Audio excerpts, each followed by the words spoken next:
Puno ng saya at papremyo ang GMA Thanksgiving Party 2016 na ginawa sa Makati City kagabi. Pagpapasalamat ito sa mga advertisers na patuloy na sumusuporta sa Kapuso Network. Ipinagmalaki ni GMA Chairman and CEO Attorney Felipe L. Gozon na malaki ang kinita ng GMA Network noong 2015, lampas 100% ng kinita noong 2014. Para sa magandang 2015 na tinangkilik tayo ng ating mga advertisers. Kaya ito ay bilang pasasalamat. Itong 2016, we expect it to be better. In fact, January and Feb is already better. Kamusta yung election ng sir? Kasama na yung election. To our valued advertisers, partners, agencies, partners in the trade, our deepest appreciation for your continued support. Thank you very much.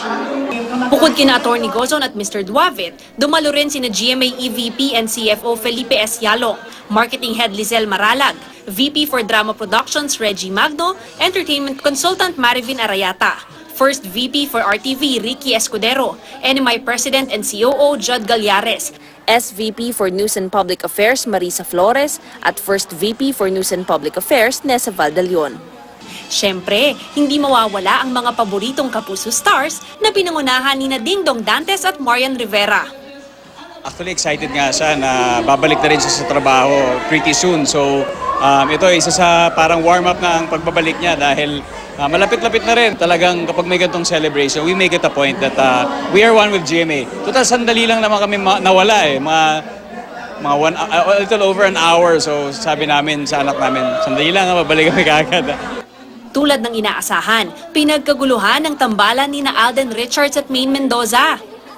Siyempre excited and medyo kinakabahan ng konti kasi first time ko nga. Pero ayun, excited ako na nandito sa event na. Hanggang sa red carpet, hindi maiwasang magkulitan ni Alden at Maine. Thank you po for continuously giving support to GMA all throughout these years.